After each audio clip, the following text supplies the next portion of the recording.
Je salue toute l'Église ce soir, dans le nom du Seigneur Jésus-Christ. Et je remercie le Seigneur notre Dieu pour nous avoir gardés en vie. Et il a permis que nous puissions vous revoir. Voir les élus de Dieu a toujours été un privilège. Comme le frère Michel venait de le lire là-bas, que Dieu nous a choisis dès le commencement. Il s'agit du choix. Autrement dit, il s'agit de l'élection.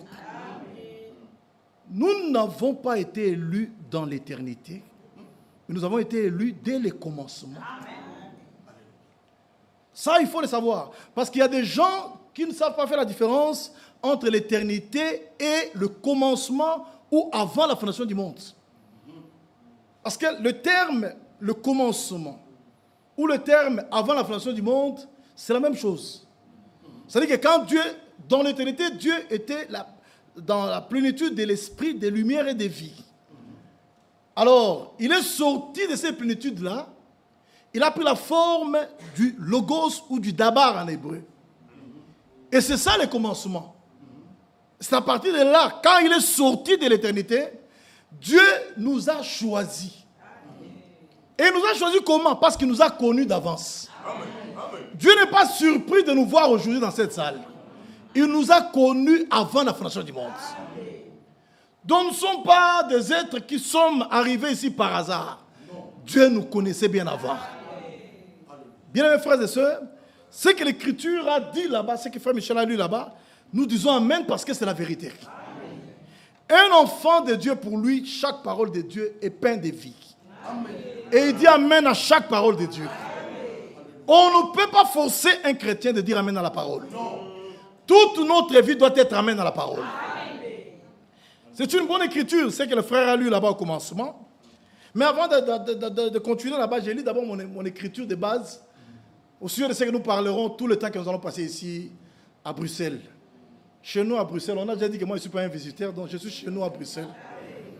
Alors, nous prenons Luc chapitre 2. Je vais vous demander de vous lever là, rapidement. Luc chapitre 2, versets 25 jusqu'à 32. Luc 2, 25 à 32. Écoutez ce qui est dit là-bas. Et voici, le micro là passe là. Ça passe? Je ne sais pas. C'est bon, hein? D'accord. Et voici, il y avait à Jérusalem un homme appelé Siméon. Cet homme était juste et pieux. Il attendait la consolation d'Israël et l'Esprit Saint était sur lui. Il avait été divinement averti par le Saint-Esprit qu'il ne mourrait point avant d'avoir vu le Christ du Seigneur. Il avait été divinement averti. C'est ça notre sujet. Tout ce temps ici. Divinement averti. Donc il n'y a pas que Siméon qui a été divinement averti. Même à Bruxelles, nous sommes divinement avertis. Et nous allons vous le démontrer. Par la grâce de Dieu. Il vint au temple poussé par le Saint-Esprit. Et comme les parents apportaient le petit enfant Jésus pour accomplir à son égard ce qu'ordonnait la loi, il le reçut dans ses bras, loua Dieu et dit. Vous savez pourquoi je n'ai pas lu béni Dieu, hein? Vous connaissez ça très bien, n'est-ce pas? Loua Dieu et dit, maintenant Seigneur, tu laisses ton serviteur s'en aller en paix selon ta parole. Donc il ne devait pas s'en aller selon les interprétations, mais il devait s'en aller selon sa parole. Même nous, si nous devons mourir, il faut que ce soit selon sa parole. Laisse ton serviteur s'en aller en paix selon ta parole. Car mes yeux ont vu ton salut. Siméon tenait en main un petit bébé, mais il appelait ce petit bébé-là le salut. Donc le salut, c'est un homme. Le salut, c'est un homme. Cet homme, ce n'est pas le frère Branham, ni le frère Franck, mais le salut, c'est le Seigneur Jésus-Christ. Salut que tu as préparé devant tout le peuple, lumière pour éclairer les nations et gloire d'Israël, ton peuple. Dieu notre Père, nous te disons merci pour ce moment.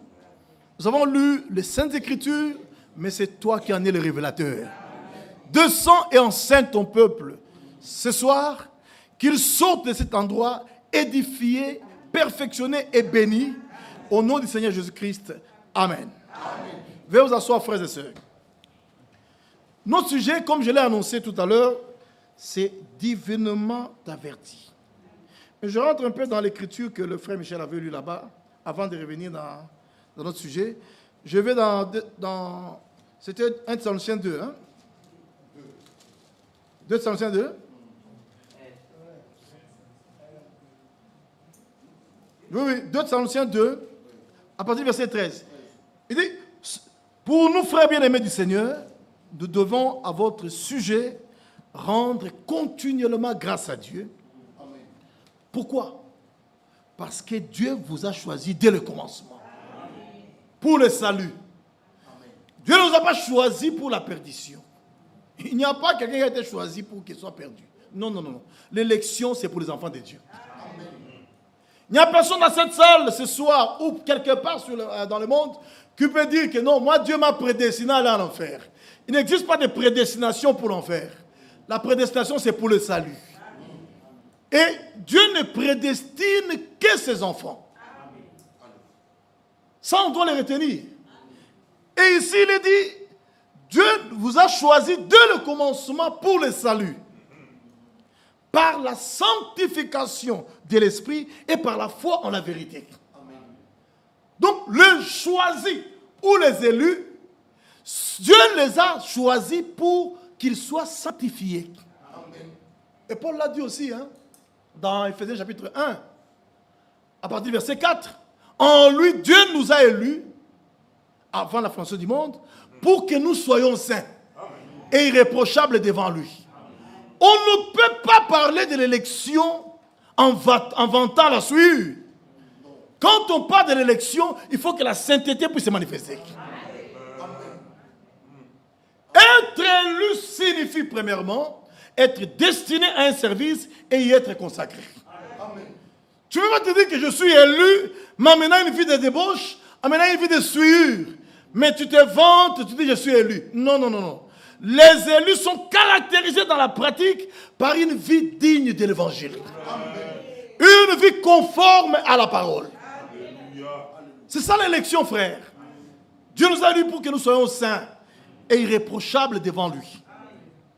Et ici, il est dit, parce que Dieu vous a choisi dès le commencement pour le salut, par la sanctification de l'esprit et par la foi en la vérité.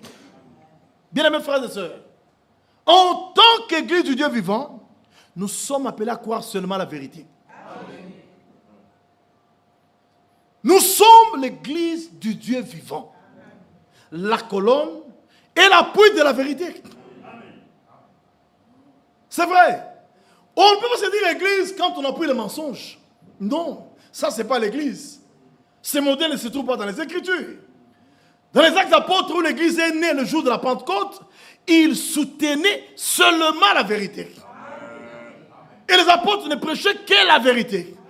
Toute chose qu'ils disaient, c'était conformément à ce que les prophètes avaient dit et conformément aux Saintes Écritures. Même Jacques, à la fin de la conférence de Jérusalem, il avait dit quelque chose que je vais vous lire tout à l'heure là. Acte chapitre 15. Jacques avait dit ceci. Au verset 15. Et Jacques, acte 15, 15, il a dit, et avec cela, s'accordent les paroles des prophètes selon qu'il est écrit. Avec cela, s'accordent les paroles des prophètes. Premier critère. Et deuxième critère, selon qu'il est écrit. Amen. Donc il n'y a pas de place pour l'imagination ici. Ici, nous parlons selon les Écritures. Amen. C'est pourquoi nous n'avons pas honte de dire que la Bible, c'est notre absolu. Même si dans le monde, il y a des gens qui boudent ça. Mais Dieu au ciel connaît que la Bible, c'est notre absolu. Et quand Dieu connaît que c'est comme ça, on s'y camponne. Hein? On ne bouge pas d'un cran. Parce que c'est ça la vérité. Et Dieu ne confirmera que sa parole. Bien-aimés frères et sœurs, Dieu nous a élus dès le commencement ou dès la fondation du monde. Je voulais rappeler à l'Église que nous sommes, qu'avant que les anges ne soient créés, nous étions déjà élus. C'est pourquoi vous remarquez qu'aux yeux de Dieu, nous valons plus que les anges. sont des créatures célestes. Mais avant que le ciel et la terre ne soient créés, toi, tu étais déjà choisi. C'est pourquoi pour aujourd'hui, un vrai croyant, un élu de Dieu, ne peut pas se laisser emporter par les circonstances temporelles. Parce qu'avant que les circonstances n'existent, Dieu nous avait déjà choisis. Nous sommes les produits du choix de Dieu. Nous ne sommes pas n'importe qui, frère. Et Dieu nous a élus avant de créer les anges. Donc même Lucifer, là, ne vaut pas plus que nous. Parce qu'avant que Dieu ne les crée, nous étions déjà élus. Et Dieu avait inscrit nos noms dans le livre de vie de l'agneau. C'est la vérité, frères et sœurs. C'est pourquoi aujourd'hui on ne peut pas s'égarer. Non, non, non. Dieu nous a déjà choisis. Et la preuve que Dieu nous a choisis, nous croyons la parole qu'il nous a envoyée. Ce message que Dieu a envoyé, il l'a envoyé pour les élus. Même les apôtres, quand ils prêchaient pour la foi des élus. Amen. Ils prêchaient pour la foi des élus. Et Paul nous dit clairement que nous avons été élus selon la préscience de Dieu. Amen. Nous n'avons pas été élus selon la volonté de Dieu. Nous avons été élus selon la préscience de Dieu. C'est parce que Dieu nous a connus qu'il pouvait nous élire. Dieu savait qu'à Bruxelles, parmi les gens qui croiront, qui obéiront à sa parole, toi tu en fais partie. C'est la vérité. Il savait comment tu te comporteras vis-à-vis de sa parole. C'est pourquoi il a inscrit ton nom avant la fondation du monde dans les livres de vie de l'agneau. Dieu n'est pas surpris, frère. Les hommes peuvent être surpris d'une situation quelconque, mais Dieu ne peut jamais être surpris. Toi, tu peux croire que je suis arrivé ici à Bruxelles par hasard, mais Dieu le savait. Dieu le savait. Il nous avait déjà vus ici bien avant. Il n'existe pas de hasard dans la vie d'un croyant. Il n'existe pas de chance dans la vie d'un croyant. Nous vivons par la grâce de Dieu. Et nous parlons comme Paul, par la grâce de Dieu, je suis ce que je suis. Et sa grâce n'a pas été vaine pour nous. C'est la vérité, bien aimés frères et sœurs. Alors, revenons un peu dans notre texte. Là, c'est frère Michel qui nous avait donné une passe à nous. Alors, on voulait vraiment l'exploiter pour marquer le but. Alors, comme le but est déjà marqué, nous continuons maintenant avec autre chose ici. Nous sommes en train de parler des divinement avertis. Remarquez, il s'agit de... Quand on dit divinement, Dieu est engagé là-dedans. Donc cet avertissement, ça ne vient pas de frère Michel, ni de Jean-Claude, ou de Bovic, ou de qui que ce soit. C'est un avertissement qui vient de Dieu. Et tu n'as pas le droit de prendre ça à la légère. Tu dois considérer ça et dire oui et amen à cela. C'est la vérité. Bien mes frères, Dieu fait l'histoire du salut. Et il y a aussi l'histoire de l'humanité. C'est que depuis que les hommes ont été placés sur la terre, l'histoire de l'humanité a commencé là-bas. Mais au milieu de l'histoire de l'humanité, Dieu accomplit l'histoire du salut. C'est que nous sommes des hommes comme tous les autres païens ici de Bruxelles. Ce sont des hommes, ils font partie de l'humanité. Mais la différence entre eux et nous, Dieu nous a sauvés. C'est-à-dire quoi? Quand on parle du salut, il s'agit de la vie de Dieu placée dans ton âme là. C'est ça le salut. Autrement dit, c'est ça la nouvelle naissance. Amen. Quand est-ce que vous naissez de nouveau? C'est quand Dieu prend sa vie, il met dans votre cœur. Alors en ce moment-là, vous ne vivrez plus de votre vie, mais vous vivrez de la vie de celui qui vous a sauvé. Et Paul pouvait le dire. Hein? Il dit, j'ai été crucifié avec Christ. Dans Galates 2:20. Il dit, si j'ai été crucifié avec Christ, si je vis, ce n'est plus moi qui vis, mais c'est Christ qui vit en moi. C'est vrai. Un homme né de nouveau ne vit plus de sa propre vie, mais il vit de la vie de celui qui l'a sauvé. Et cette vie-là apporte en nous une nature, pas n'importe laquelle, la nature divine. Et la nature divine, c'est la sainteté. Quand cette vie-là pénètre dans ton âme, ta vie sera saint, saint, saint et le Seigneur. Tu ne forceras pas ça. Ça sera automatique. C'est la vérité. Ça sera automatique. Quand Quand un enfant naît, il a reçu la vie de son père. Vous n'allez pas lui dire comment téter. La vie là qui est dans cet enfant là-bas cherchera à téter. Et quand vous avez la vie de Christ en vous, par la nouvelle essence, vous aimerez les réalités divines. Vous vous affectionnerez aux choses d'en haut. Et non à celles qui sont en bas sur la terre. Bien, mes frères et sœurs, la figure de ce monde passe. Hein? Et la Bible dit que ce monde passe. Ça convoitise aussi. Mais celui qui fait la volonté de Dieu demeure éternellement. Je viens de citer 1 Jean chapitre 2. J'ai cité le verset 17. Mais à partir de 1 Jean 2, à partir du verset 15, il dit, n'aimez point le monde, ni les choses qui sont dans le monde. Si quelqu'un aime le monde, l'amour du Père n'est point en lui. Car tout ce qu'il y a dans le monde, la convoitise de la chair, la convoitise des yeux, l'orgueil de la vie, ne viennent point du Père, mais du monde. Et la conclusion, c'est laquelle? Le monde passe. Sa convoitise aussi passe. Mais celui qui fait la volonté de Dieu demeure éternellement. Il s'agit de faire la volonté de Dieu. Il ne faut pas que les gens de la nouvelle lumière vous disent non, vous n'avez rien à faire. Quand vous naissez de nouveau, vous avez un travail à faire.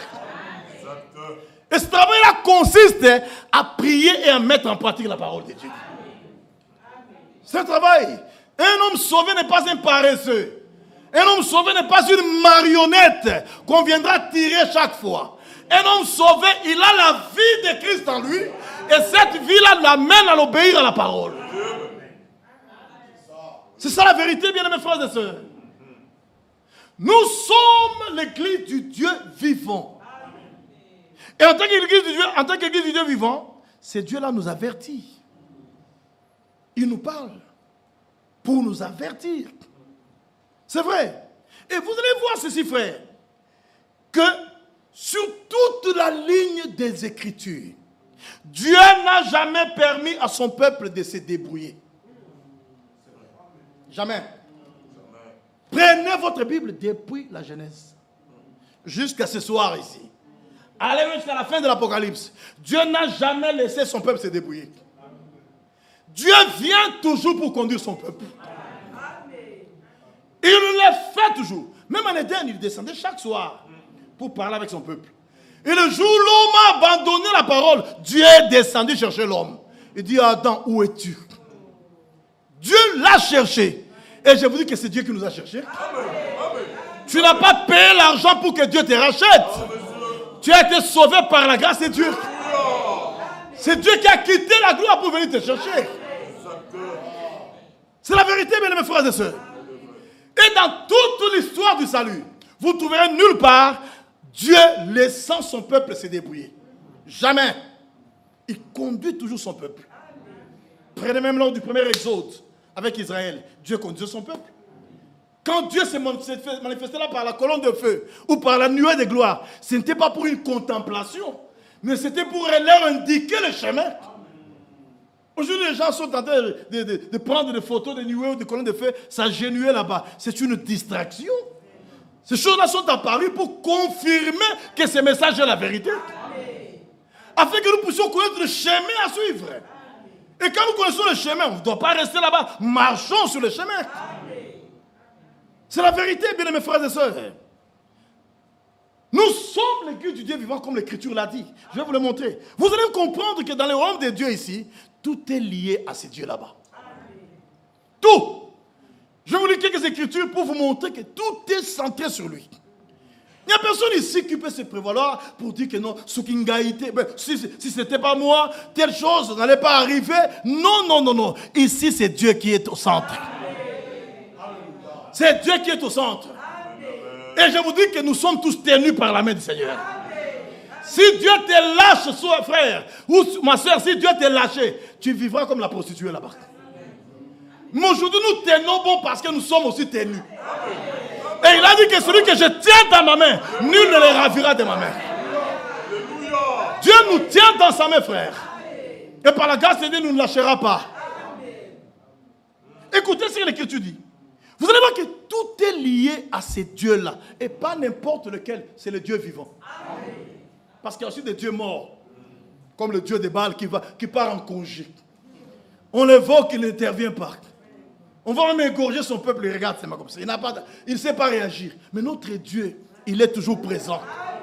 Il a dit que là où 2 ou 3 sont assemblés à mon nom, je suis au milieu d'eux. Est-ce que vous croyez que ce soir, il est au milieu de nous? Il est au milieu de nous, frères. N'ayez pas honte de le dire. Hein?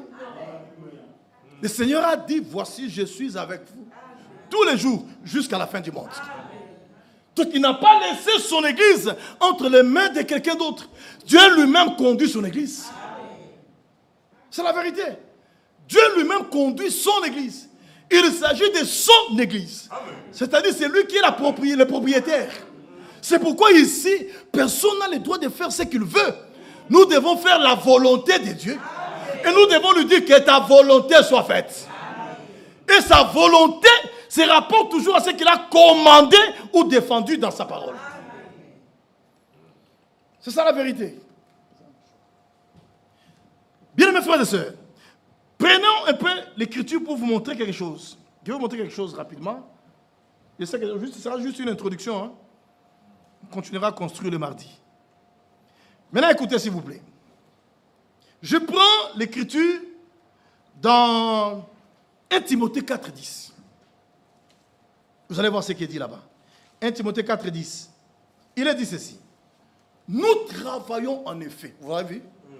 Oh non, vous n'avez rien à faire. Nous travaillons. Les apôtres travaillaient.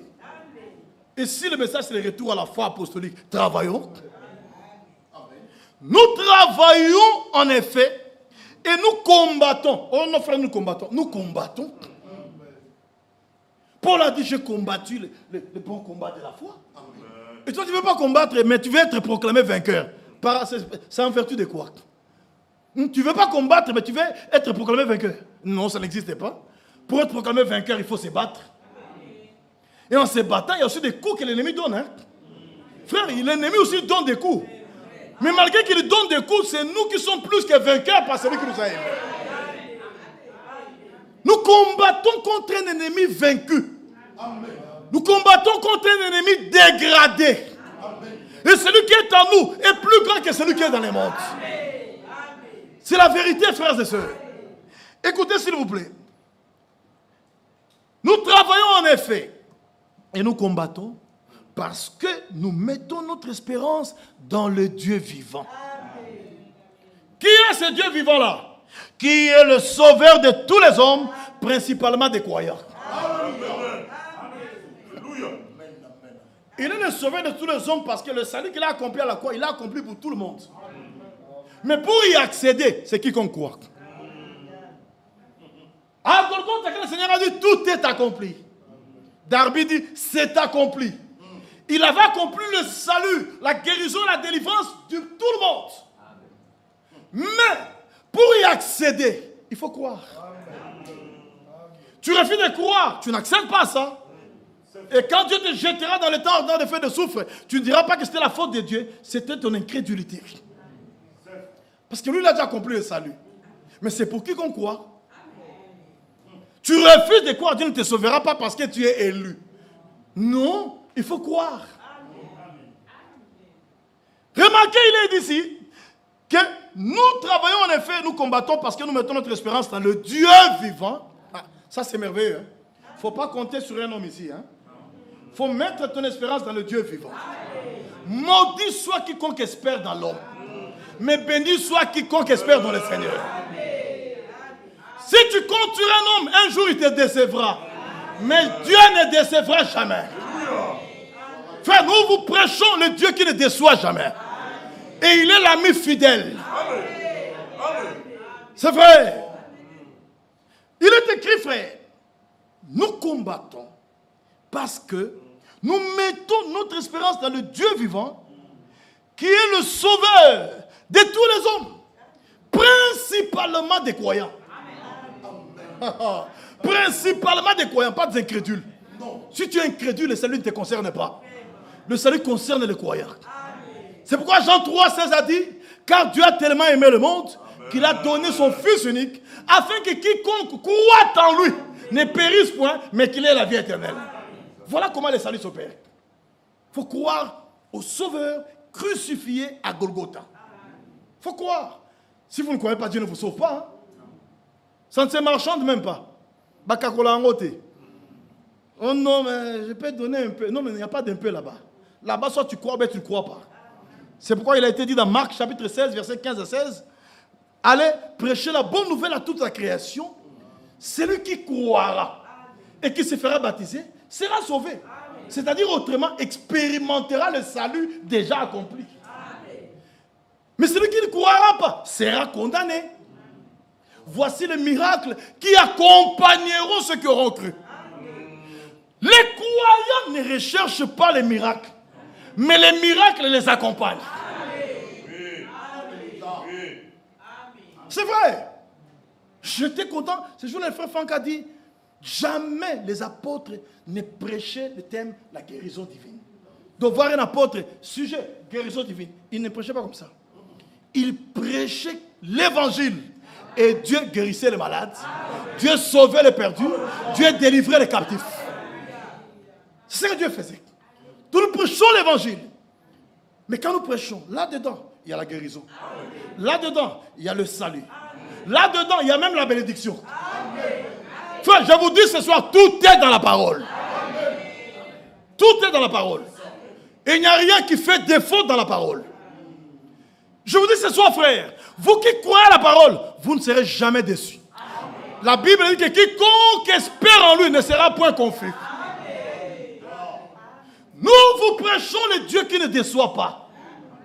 Ce Dieu-là, montrez-moi dans toute l'histoire du salut, quiconque a espéré en lui et il a été confus. Ça n'existe pas. Quand Shadrach, Meshach et Abednego ont tenu la dragée haute devant le roi Nebuchadnezzar, le roi dit, mais vous ne voulez pas obéir à ce que je dis? On va juste dans la fournaise ardente. Ils ont dit fièrement, oh roi, notre Dieu est capable de nous délivrer de ce feu là-bas. Ça s'appelle la foi. La foi est une révélation. Il n'était pas encore délivré de ce feu-là, mais il croyait que Dieu est capable de le faire. Mais frère, notre Dieu, il est le feu dévorant. Quand on les a pris pour le bouter dans ce feu là-bas, le feu dévorant est descendu. Il a dévoré l'ardeur de ce feu là-bas. Et ils ont marché dans le feu comme dans une maison climatisée.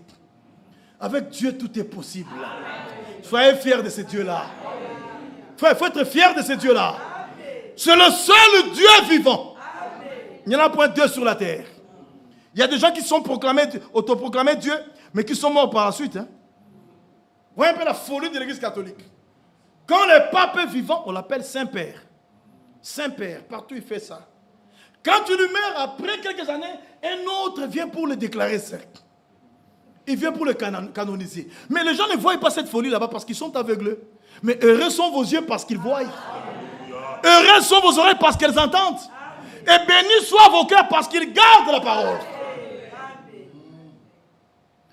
Donc, les sauveurs du monde entier ou de tous les hommes, principalement des croyants, c'est le Dieu vivant. Donc, comprenez que tout est lié à ce Dieu vivant-là. Et vous allez remarquer qu'il est appelé le Dieu vivant. Et même dans Matthieu chapitre 16, devant Pierre, Matthieu chapitre 16, qu'est-ce que le Seigneur avait dit? Verset 16. Il a dit, Simon-Pierre répondit, tu es le Christ, le Fils du Dieu vivant. Donc vous croyez que même lui, Jésus-Christ, il est le Fils du Dieu vivant. Tout est lié au Dieu vivant. Je vais vous montrer que même vous là, vous êtes liés au Dieu vivant. Ça, il faut l'avoir dans l'esprit. Même à l'heure de l'épreuve, que je suis un fils du Dieu vivant. Et là, le diable reculera. Écoutez, s'il vous plaît. Pierre répondit, tu es le Christ, le Fils du Dieu vivant. C'est toujours lié à ce Dieu vivant-là. Même l'Église, dans 1 Timothée 3,15, 1 Timothée 3,15, il est écrit ceci. Mais afin que tu saches, au verset 14, il a dit, je t'écris ces choses avec l'espérance d'aller bientôt vers toi, mais afin que tu saches, si je tarde, comment il faut se conduire dans la maison de Dieu. La maison de Dieu, c'est laquelle? Qui est l'église du Dieu vivant. La colonne et l'appui de la vérité. La maison de Dieu, ce n'est pas ces murs ici. La maison de Dieu, c'est vous. La Bible dit dans Hébreux 3:6, sa maison, c'est nous. C'est nous la maison de Dieu. On peut laisser ces bâtiments, on se déplace, on va ailleurs. C'est la maison de Dieu qui s'est déplacée. Nous sommes la maison de Dieu. Nous sommes aussi gens de sa maison. Et vous avez remarqué, on nous appelle aussi le temple du Dieu vivant. Prenez la Bible, dans 2 Corinthiens 6:16. Il est écrit ceci. 2 Corinthiens 6:16. La Bible dit, quel rapport y a-t-il entre le temple de Dieu et les idoles? Car nous sommes le temple du Dieu vivant. Comme Dieu lui-même, comme Dieu l'a dit, j'habiterai et je marcherai au milieu d'eux et je serai leur Dieu et ils seront mon peuple. Il sera notre Dieu et nous serons son peuple. C'est-à-dire qu'en tant que son peuple, nous sommes le fils du Dieu vivant. C'est dans votre Bible là-bas. Prenez la Bible dans Romains chapitre 9, verset 26. Romains 9, verset 26. Il est écrit ceci. Je vais commencer à 24. Romains, mais le problème c'est au verset 26. Ainsi nous a-t-il appelés, non seulement d'entre les Juifs, mais encore d'entre les païens. Le Dieu qui a appelé les Juifs, c'est le même Dieu qui nous a appelés. Frère, la croix nous a rendu un grand service. Avant Golgotha, tu ne peux pas t'asseoir avec un Juif à table et manger ensemble. Ça ne peut pas se faire. Mais après Golgotha, on peut s'asseoir ensemble. Et le jour, dans la fête des noces, la Bible dit que plusieurs viendront de l'Orient et de l'Occident et s'assiéront à table avec Abraham, Isaac et Jacob dans les royaumes des cieux. Donc nous nous asserons autour de la même table avec les prophètes de l'Ancien Testament, avec les apôtres du Nouveau Testament et avec les frères et sœurs hébreux. Qu'est-ce qui a rendu cela possible? La croix de Golgotha. Nous qui étions loin, elle nous a rapprochés. Ça c'est merveilleux, frère. Il est écrit, ainsi nous a-t-il appelés non seulement d'entre les Juifs, mais encore d'entre les païens. Selon qu'il le dit dans Osée. Vous voyez que l'enseignement des apôtres était toujours basé sur les Écritures. Il faisait asseoir chaque déclaration par les Écritures. Donc les apôtres n'étaient pas des bavards religieux. Et aujourd'hui, personne n'a le droit de monter du haut de cette chair et commencer à faire des déclarations. On n'en a pas besoin. Ici, c'est qu'elle dit l'Écriture à ses yeux. C'est l'Écriture qui doit avoir le dessus ici parmi nous.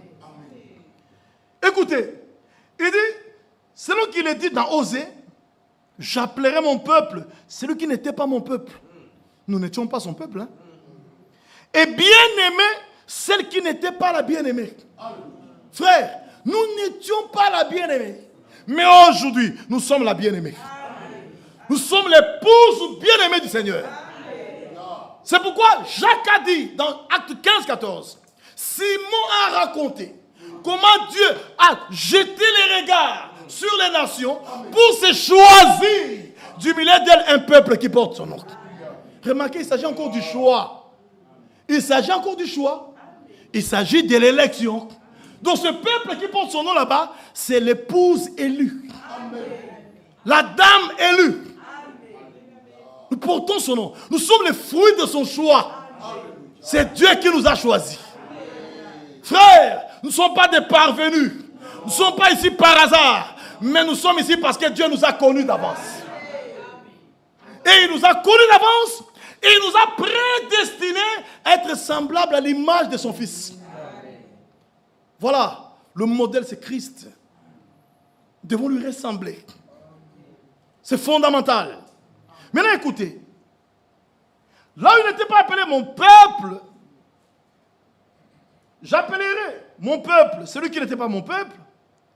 Et bien-aimé, celle qui n'était pas la bien-aimée. Tu n'étais pas ça. Vous allez gangoter? Tu n'étais pas la bien-aimée. Mais aujourd'hui, tu es la bien-aimée. T'as là. Et là, on va mettre la moto, là. C'est vrai que je voulais dire, il faut se frapper la poitrine. Hein? Hein? Frère, nous sommes les bien-aimés du Seigneur. C'est pourquoi un chrétien qui comprend ça, même si le monde terrait, ça ne va pas te faire quelque chose parce que le Très-Haut t'a déjà aimé.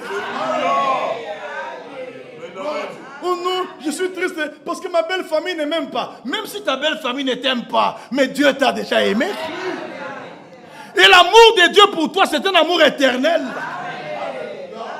Un amour inaltérable. On ne peut pas altérer ça. Frère, ton lingama déjà. Nous sommes aimés. Nous sommes l'épouse bien-aimée du Seigneur. Ça, il faut se vanter même de ça. Hein? Écoutez. Et là où on leur disait, vous n'êtes pas mon peuple, écoutez, ils seront appelés fils du Dieu vivant. C'est toujours lié au Dieu vivant. Toujours lié au Dieu vivant.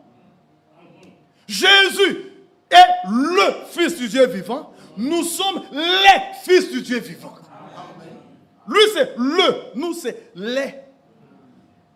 Lui c'est le Fils du Dieu vivant. En hébreu, Ha-Ben Elohim.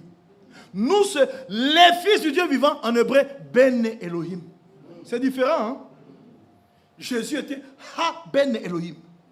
Il y avait l'article H-A, un article défini propre à Dieu en hébreu. Mais vous et moi, nous sommes les Ben Elohim, les fils de Dieu. En français, on trouve que ce sont des synonymes. Mais en hébreu, c'est différent. Jésus était Ha-Ben Elohim. Ça signifie Elohim lui-même fait chair. C'est pourquoi Jésus pouvait dire, celui qui m'a vu a vu le Père. Ça, Branham ne le dira jamais. Hein? Toi, tu ne peux pas dire ça. Mais Jésus, comme il était Ha-Ben Elohim, il pouvait dire, celui qui m'a vu a vu le Père. Et il a été crucifié à cause de ça. Hein? Es-tu le Fils de Dieu? Tu le dis. Caïphe déchire les habits. Qu'avons-nous encore besoin de témoignages? Il a blasphémé. Mais le même Jésus se pointe devant Pierre, l'élu, devant Pierre le croyant. Il dit, qui dit-on que je suis moi le Fils de l'homme? Pierre dit, tu es le Christ, le Fils du Dieu vivant. Et Jésus lui dit, tu es heureux, Simon, fils de Jonas. Car ce ne sont pas la chair et le sang qui t'ont révélé cela, mais c'est mon Père qui est dans les cieux. Et moi je te dis, tu es Pierre, sur ces rocs. Il n'a pas dit sur toi. Les catholiques sont des menteurs. Il n'a pas dit sur toi, mais il a dit, tu es Pierre, ou bien tu es Pétros. Sur ces pêtres, ou sur ces rocs, je bâtirai mon église.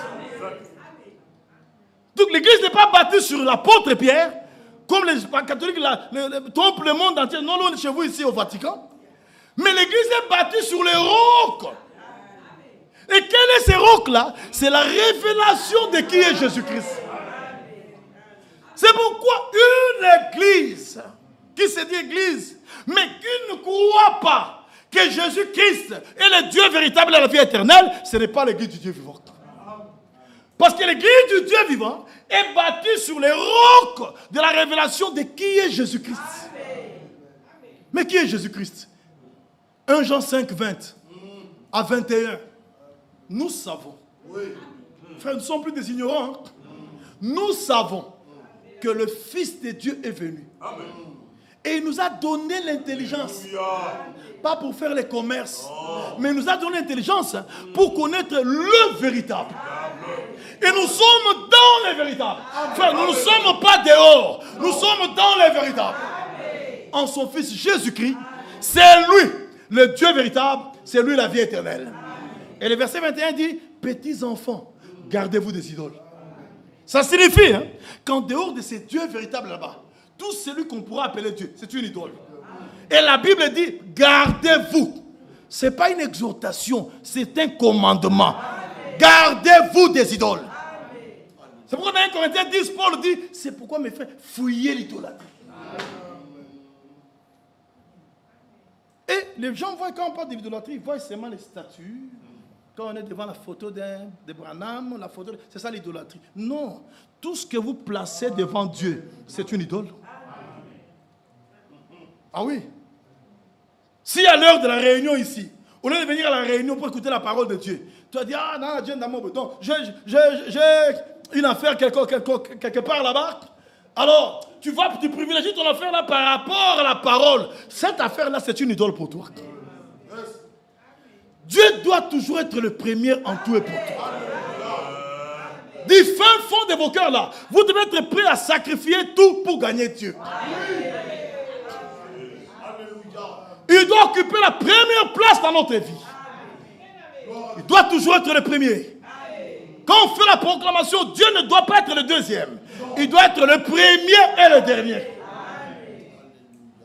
Donc il doit commencer, il doit achever. C'est la vérité, frère. Donc là où on leur disait, vous n'êtes pas mon peuple, ils seront appelés fils du Dieu vivant. Est-ce que vous le croyez? Vous serez appelés fils du Dieu vivant. Vous comprenez qu'il y a aussi des dieux morts. Hein? Mais nous ne sommes pas les fils du Dieu mort. Nous sommes les fils du Dieu vivant. Nous sommes les fils de celui-là qui existe et par lui-même. Nous sommes les fils de celui qui a dit dans Psaume 90, d'éternité en éternité, je suis Dieu. Il est Dieu. C'est vrai, frère. Et vous remarquerez que, commençant d'abord par le millénium ici, c'est seulement notre Dieu qui sera adoré. Dans le millénium, toute chair ira se prosterner devant le Dieu d'Israël. À Jérusalem. Toute chair. Là, c'est dans le millénium. Même les musulmans, avec leur croissant ou demi-lune, ils attendent. Donc, dans leur esprit, Mohamed va ressusciter et parcourir la terre sur un cheval blanc afin d'islamiser la terre. C'est ce qu'on appelle la Lingala Ndoto Baba. Donc, ça ne s'accomplira jamais. C'est le songe d'un muet. C'est que même s'il a vu ça, il ne parlera jamais. Il ne parlera jamais, un muet. Donc, mais quelqu'un qui voit un songe, il va te raconter ça quel jour. Ça reste chez lui. Et je vous dis que ce que les musulmans pensent là-bas, ils ont Ndoto Baba. Ça ne s'accomplira jamais. Mais ce que Dieu, notre Dieu a résolu, il l'exécutera. Frère, je vous dis au nom du Seigneur, et par l'autorité de la parole, nous les saints, nous régnerons sur la terre. Parce que celui qui a fait la promesse est fidèle. Et il est le Dieu qui ne ment point. C'est vrai. Bien aimés frères et sœurs, ce Dieu-là, il nous appelle fils du Dieu vivant. Ça, il faut se frapper la poitrine. Hein? Quand toi dis que je suis là, je suis le fils du Dieu vivant. Hein? Je ne suis pas n'importe qui. Hein? Même toi, tu n'es pas n'importe qui. Hein? Donc les yeux de Dieu sont sur nous. Et je vais vous dire qu'aujourd'hui, si la terre a encore de la saveur, c'est à cause de notre présence sur la terre. Le jour où nous quitterons la terre, les fléaux tomberont sur la terre. Mais aussi longtemps que nous sommes là, il faut que le monde entier sache que nous sommes des signes et des présages. Notre présence ici montre que l'enlèvement n'a pas encore eu lieu. Parce que quand l'enlèvement aura lieu, nous quitterons Bruxelles. Et nous irons chez nous. Chez nous, c'est dans la Jérusalem céleste. C'est la vérité, mes frères et sœurs. Je vais vous dire encore quelque chose en rapport avec le Dieu vivant. Il y en a, c'est belé. Mais notre en rapport avec le Dieu vivant. Frère, vous comprendrez que dans le royaume de Dieu, tout est centré sur lui. Tout est centré sur lui. Et vous voyez qu'ici, on ne nous lit même pas un prophète, on ne nous lit même pas un apôtre, on nous lit seulement au Dieu vivant. C'est pourquoi quand le peuple, lors de l'exode, quand le peuple avait eu soif, il est allé crier à Moïse. Moïse est allé devant l'Éternel. L'Éternel a dit à Moïse, tu convoqueras le peuple vis-à-vis du rocher. Et toi, tu parleras au rocher. Le rocher fera sortir ses eaux et le peuple boira. C'est-à-dire, le peuple a crié. Moïse est allé implorer la grâce de ces dieux là-bas. Dieu dit à Moïse, Dieu n'a pas dit à Moïse, convoque le peuple en face de toi. Nous ne faisons pas l'expérience avec Frère Branham ou avec un serviteur de Dieu. Chacun doit faire l'expérience avec Dieu. Chacun doit avoir un contact permanent avec son Dieu. Tu ne fais pas l'expérience avec un prédicateur. Moi, le jour où frère Beauvuc quittera cette église, moi aussi je partirai. Tu n'es pas croyant. Tu es un prosélyte. Molandi Landi Aningal. Donc tu es un prosélyte. Donc toi tu viens ici à cause des frères Beauvuc. Le jour où frère Beauvuc va tomber, toi aussi tu tomberas. Frère, il faut compter sur celui qui est infaillible. Seul Dieu est infaillible. C'est pourquoi il faut compter sur lui. Et non venir ici avec des motifs égoïstes, avec des motifs tribaux. Hein? Vous savez, dans le royaume de Dieu, on ne peut même pas être un raciste. Hein? Parce que la Bible a dit que nous sommes de sa race. La Bible dit que nous sommes de sa race.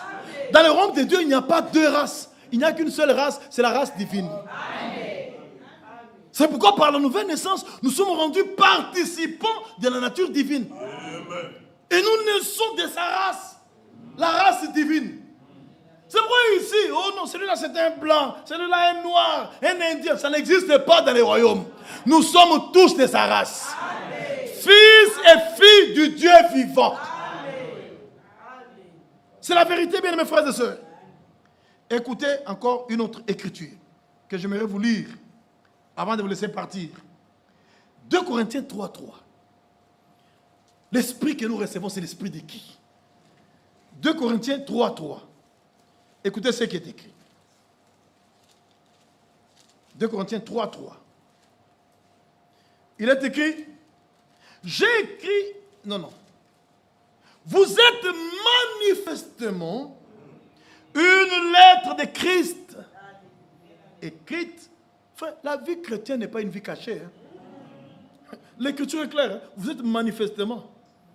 Donc ça se manifeste. Ça doit se lire. Ça doit se voir. Si tu es chrétien, je dois lire. Ah oui. Il n'existe pas de chrétiens clandestins. Oh non, mais moi, même si vous me voyez ça à midi, je suis chrétien. Non. La chrétienté, c'est la vie de Christ en vous. Amen. Et chacun doit dire, Christ en moi, l'espérance et la gloire. C'est la vérité. Les œuvres sont l'expression de la foi. N'oubliez pas ça. Écoutez, vous êtes manifestement une lettre de Christ écrite par notre ministère. Non avec de l'encre, mais avec l'esprit du Dieu vivant. Amen. Maintenant, dis-moi comment on peut fabriquer ça. Commencer. Dieu a commencé aussi à agir de façon surnaturelle. Il faut le savoir. Il a agi de façon surnaturelle. Et lorsque quelque chose arrive dans l'histoire du salut, il s'est produit des choses surnaturelles. C'est vrai, frère. Il s'est produit des choses surnaturelles. Et je voudrais aujourd'hui vous montrer que notre Dieu, il suit avec son Église un chemin qui a commencé de manière surnaturelle et se terminera de manière surnaturelle. C'est vrai. Regardez comment l'Église est née le jour de la Pentecôte. C'était le Saint-Esprit qui est descendu. Les gens commençaient à parler dans des langues, dans d'autres langues. Ils ne parlaient pas dans des langues inintelligibles. Hein. Non. C'était des langues qui sont parlées ici. Le jour de la Pentecôte, personne ne dirait... Non. Ce qu'ils disaient, c'était... On pouvait les comprendre par d'autres personnes. C'est ça les paroles en langue dont il est question. Ce n'est pas les gens qui sont en train de chanter... Non. Ça, il faut oublier. Ce sont des blagues. Il s'agit d'une langue comme tu es là. Tu ne connais pas le russe, mais tu ouvres la bouche, tu commences à parler le russe pur. Un russe qui est dans la salle là-bas, il t'entend parler. Ça, c'est un miracle surnaturel. Et Dieu l'a accompli le jour où l'Église est née. Même quand l'Église sera achevée, il y aura le surnaturel. Et tout au long de la marche de l'Église, c'est le surnaturel qui nous accompagne. Frère, vous croyez qu'une prostituée qui devient une femme sérieuse, c'est normal? C'est surnaturel. Il y a quelque chose de surnaturel qui a pénétré son âme et qui a changé le cours de sa vie. C'est la vérité. Même quand vous croyez la parole, là, c'est surnaturel. Donc, on va dire, donc tu tirais seulement sur le banc là-bas, quelqu'un monte là-bas, il commence à parler, toi tu dis Amen, Amen. Tu crois que c'est par hasard? C'est surnaturel. Tout s'est fait de façon surnaturelle. Tu es malade, quelqu'un vient avec ses mains là-bas, il met sur toi, il prie, après tu es guéri. C'est surnaturel. Donc l'église en soi est un mystère. L'église en soi est le produit du surnaturel. C'est vrai. Et ça, on doit le confesser. Donc, c'est écrit par les dieux vivants. Non avec de l'encre, mais avec l'esprit du Dieu vivant. Dans vos cœurs, là-bas, il y a des écritures gravées. Pas sur les tables de pierre, mais sur des tables de chair. Et qui grave ça? C'est le Dieu. Par son esprit. C'est ça qui fait que tu arrives quelque part à une situation, tu sens une écriture. L'onction descend, elle t'enseigne. Regarde, l'écriture dit là-bas, tu ne peux pas faire ça. Ah non, je ne le fais pas. C'est surnaturel. Le hasard n'existe pas dans le royaume de Dieu. Tout s'est fait de façon surnaturelle.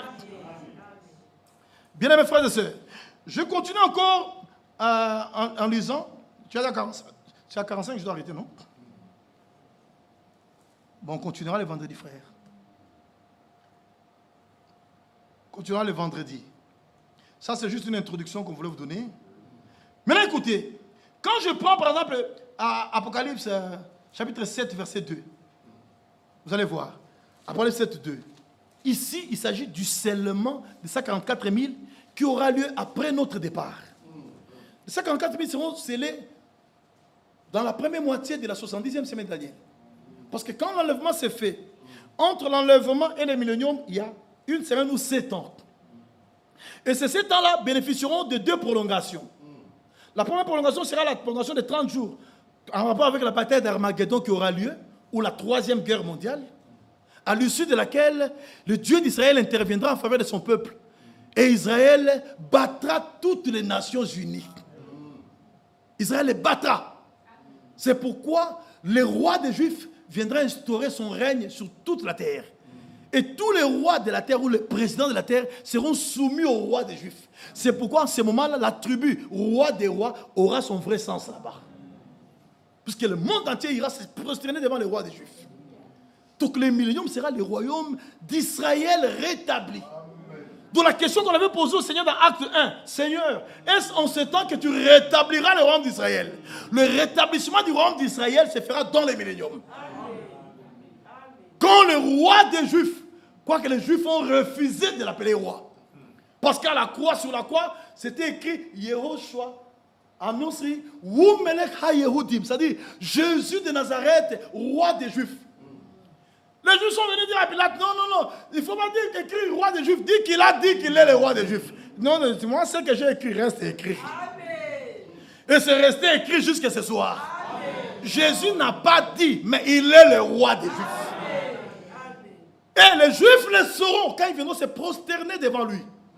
Oui, frère, exactement comme les frères de Joseph, qui avaient renié Joseph, étaient venus se prosterner devant Joseph.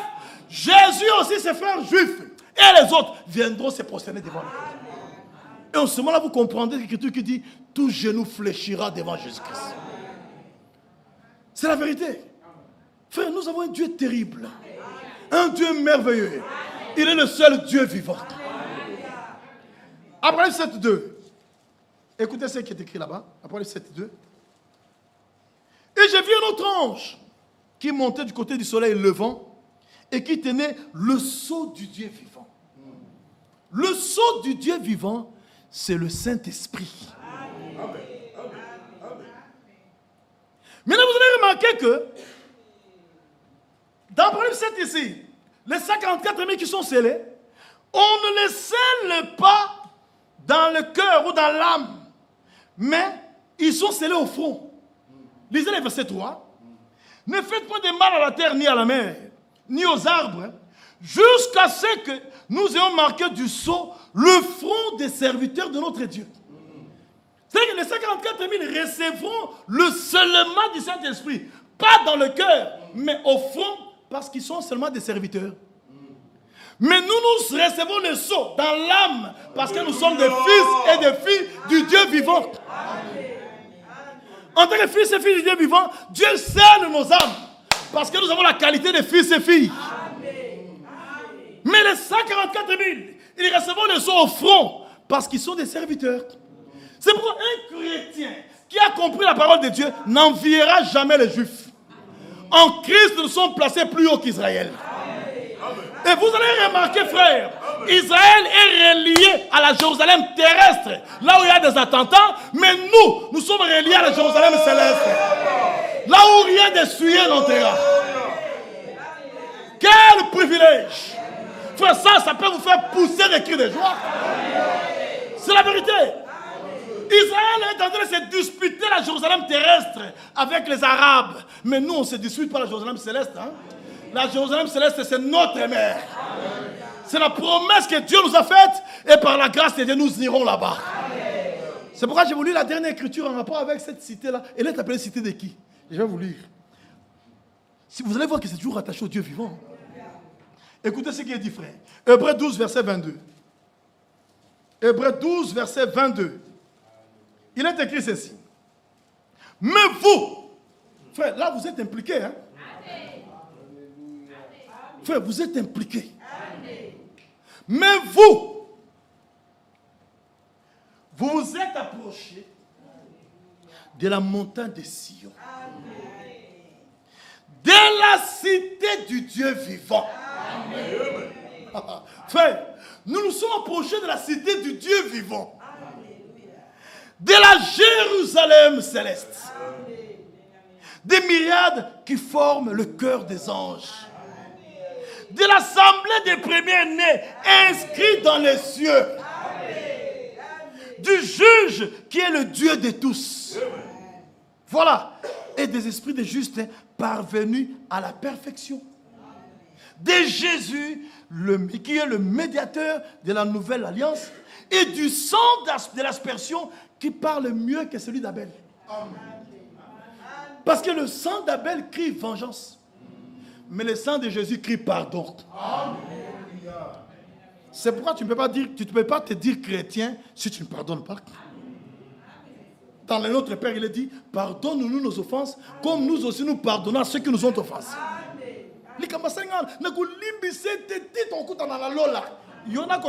Avec ta haine là, tu vas entrer au ciel. Non.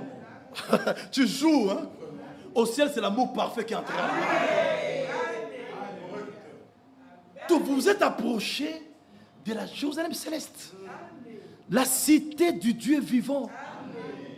Remarquez, hein? C'est la cité du Dieu vivant. Donc vous comprenez, frère, que tout est lié au Dieu vivant. Et c'est ce Dieu vivant-là qui vous avertit. C'est pourquoi on parle de divinement averti. On va l'éprouver par les Écritures. Donc ce ne sont pas des avertissements qui viennent des nombres de ce monde, mais ça vient du Dieu vivant. Et tous les fils et filles du Dieu vivant prendront ces avertissements au sérieux. C'est vrai. Parce que le Dieu vivant, c'est le seul Dieu qui ne ment point. Que Dieu vous bénisse pour ce soir. On continuera vendredi.